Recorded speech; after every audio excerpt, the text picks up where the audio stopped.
Hello and welcome to Draw Along with Dan.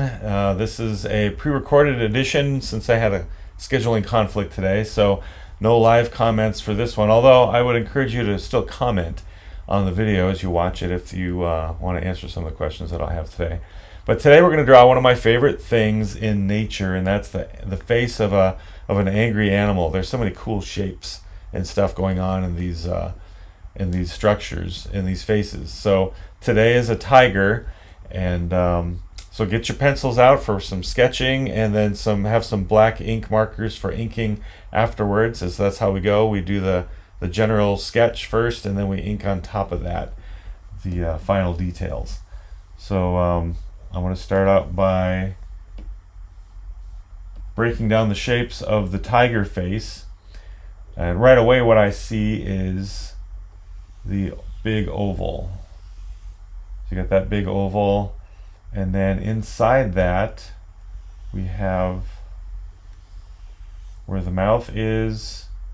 You've got the muzzle area where the nose and the upper jaw is. You've got and then something else that I like to do too is find the halfway point on the face. Now this face is not facing towards us.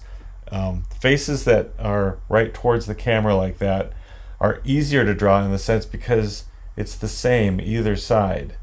But when you turn your face a little bit, all of a sudden this eye is drawn different from this eye, and so goes the rest of the face. So you have to account for that. So if you get it right, it looks really good. If you get it wrong, then it doesn't look so good. So keep that in mind. The eyes are right about there.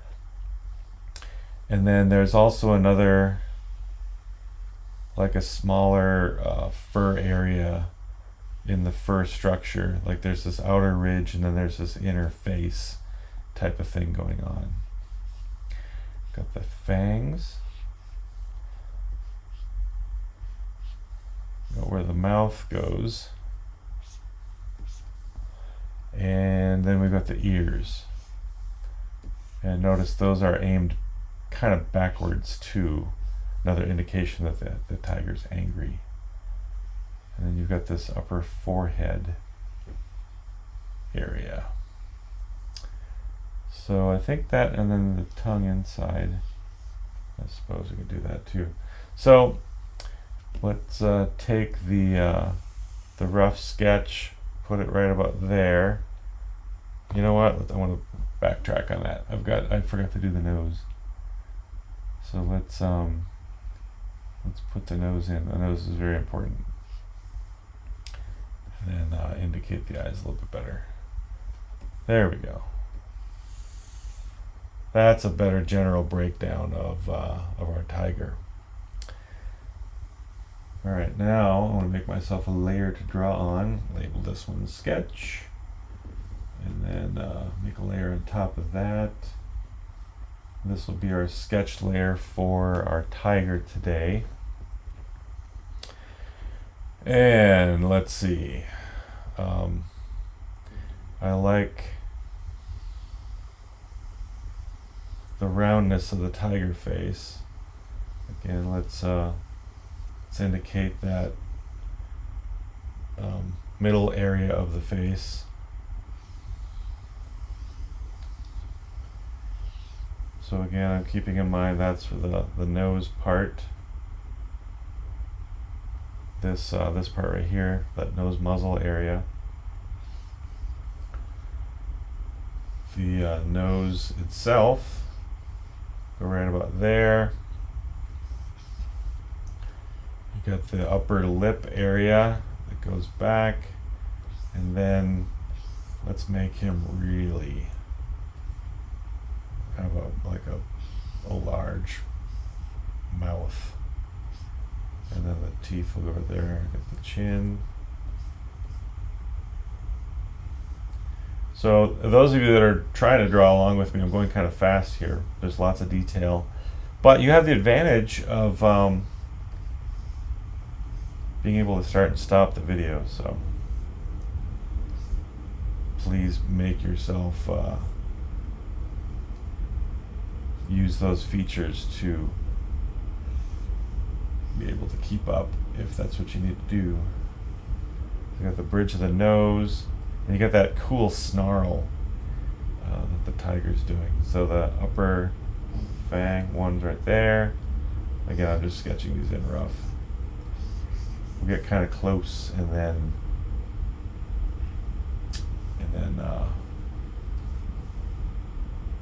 when we ink it in, we'll do the closer detail, refined detail, put it that way.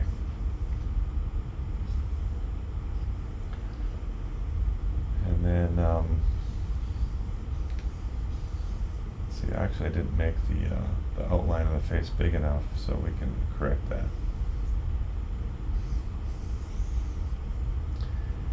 Go for that, and then you got that outer fringe that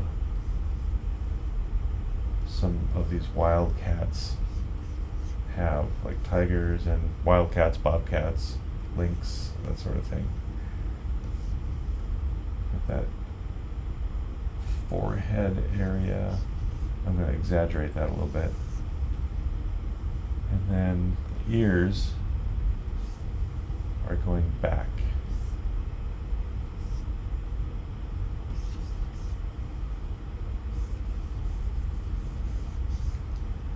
So one thing that helps with drawing too is trying to stay loose when you're drawing. And I find that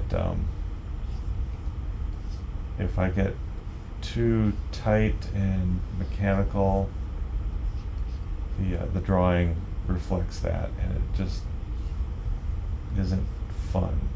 It ends up being just awkward, and it doesn't feel right. I'm going to indicate some of the stripes that we'll draw in a little bit.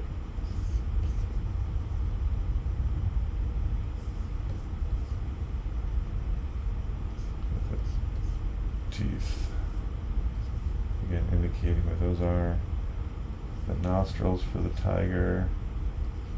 They're kind of tricky to draw, but something like that. So now that we've roughed that in, is that enough detail? Well, look, okay, there's some other detail here we need to consider. The whisker areas, I don't know what the name for those are, but where the whiskers come out, there's some dark indication of that, these rows, where the whiskers live. That's our technical description for today. The area where the whiskers live. Alright, so what do you think? Kind of cool? Again, the 3/4 face turn thing can be kind of tricky, so if you don't end up getting it right, try again. And it can take a little while sometimes to get that to work.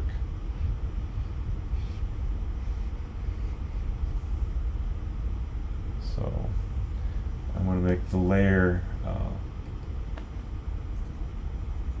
another sketch layer. I want to make the layer lighter, knock the opacity back, so then I can ink over the top of it. Your pencils should be light enough that you can just do that without, you can't lighten it like I did on your paper, but your pencil should be light enough where you're markering or inking over the top now. And I want to start with a central part of the face, which is the nose. And I'm just going to do a cartoon version of the nose. I'm not going to copy oops. I'm not going to copy, did I do the layer? Oh, I didn't do my new layer. Okay. There we go. I'm not going to do the exact detail that I see here, so do the center line of the nose. It comes down, goes back up, and then you've got the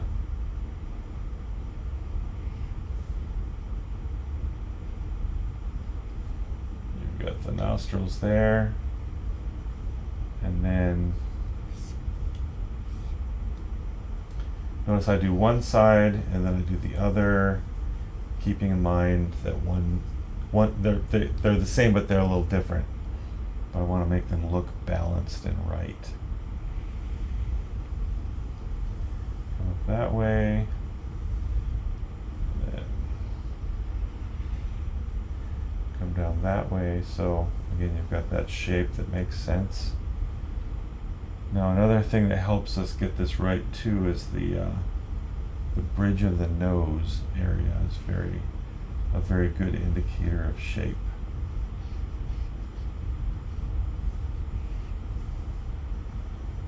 And then there's some snarlage. I don't know if that's a word either, but some snarls that come off of that. It's where the mouth, the face crinkles up when the tiger does its snarl. So we'll call it snarlage. All right, and then where the whiskers are, I kind of do this sort of a thing.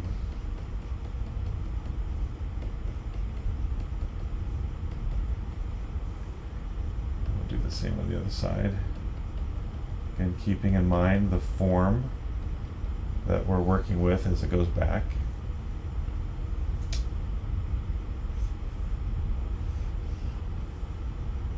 And then those teeth, those really cool canine teeth that,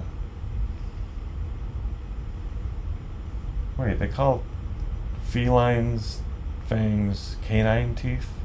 That's interesting.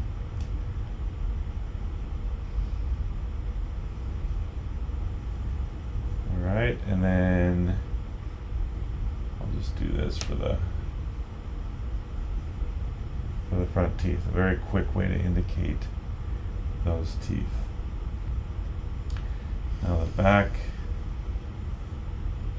I don't know what that dark flesh part of the edges of, like cats and dogs have this sort of a thing where it's this really dark flesh that outlines their mouths. If you look at pictures of dogs, they've got it. A lot of dogs do. And then some cats do too. Again, I'm not saying that they're related. Evolutionists would say that everything is ultimately related, but God created each of these animals as its own kind. So there we go for that. And then the teeth. And the tongue covers up the teeth on the other side there. Let's make a tongue right there. And then these teeth on the bottom come up like that. You see a little bit more at the bottom of those. And I drew it a little crooked, but I think I can get away with it. I'll just fix it with that dark flesh part. There's the bottom teeth right there. And then more of that dark fleshy lip jaw, I don't know, mouth. But then they got that cool little round chin. Right, and then the fur goes back. Again, the guidelines are helpful to help us to know where to draw the fur lines. Alright, so I think things are coming along fairly well. Let's get a look at some of that stripage here. Now, a lot of the times when you see stripes on animals drawn, it's very clean, hard-edged. But a tiger has longer fur, so some of those stripes aren't necessarily so hard-edged and clean. On a zebra, they are, but a zebra has short fur. And so that's why the zebra's lines are so nice and defined. But on a tiger, it's more jagged, and you can tell it's longer hair. So what you do on one side, you kind of want to keep track of what's going on the other at the same time. Got to keep that balance, and keeping in mind that whole shape.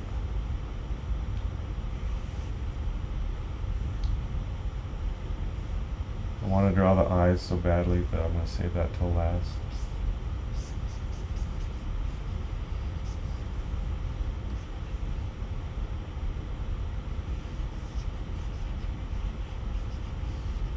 Stripe edge there, and then the indication of the fur up on top, with the forehead there.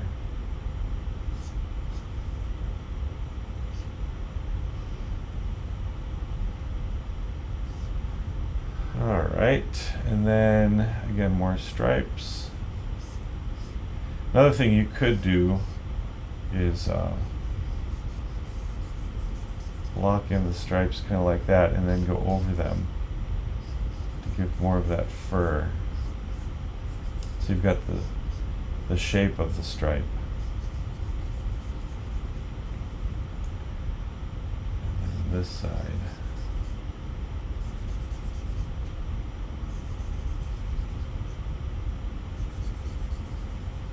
You don't have to follow the thing exactly either, just kind of use it as a general guide type of thing. So I'm not trying to copy the stripes exactly, but it is a very good reference for how things are working on this particular creature. The fur kind of kicks up there a little bit by the ears,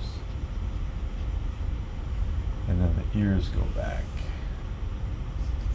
More fluffy and fuzzy on the underside.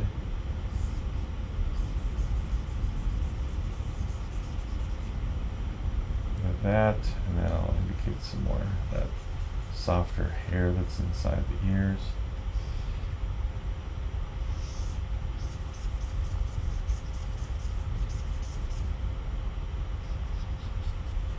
And that's all you need right there.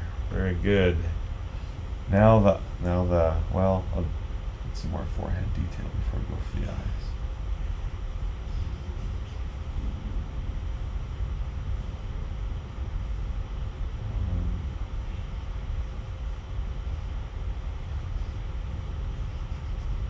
And we get that neat symmetry that's going on there.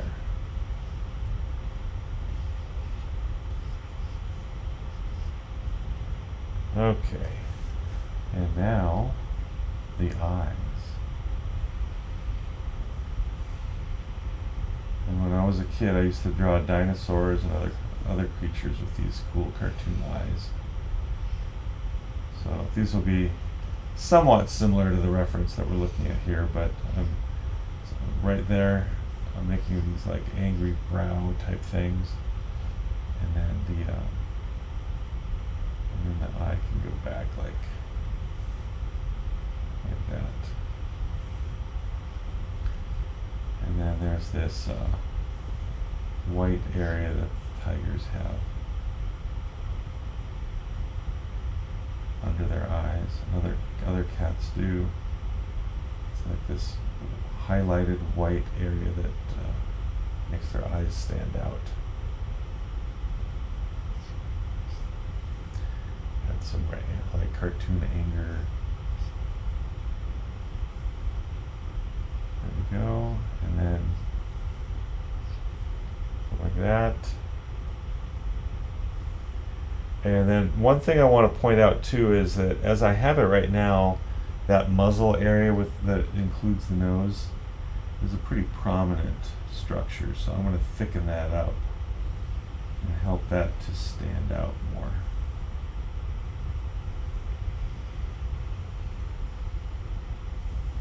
There we go. And then the nose is very important too, so I'll help that become a little more prominent. There we go. And to help the nose stand out even more and give it some more form, I'm not coloring this today. You guys can color it later on if you'd like, but I'll draw some more attention to the nose that way. And then the inside of the mouth is actually black too, so what we can do here, I'll give an indication of depth. So the very back of it will be absolutely black, and then it's brighter as you come forward. And then when you color that, you can color it some darker flesh pink type color. So there's our tiger for the day.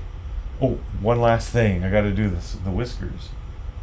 So just nice and loose. Very fast. See where they are on the tiger. Find the starting point, and then flip your wrist and get that to come out there.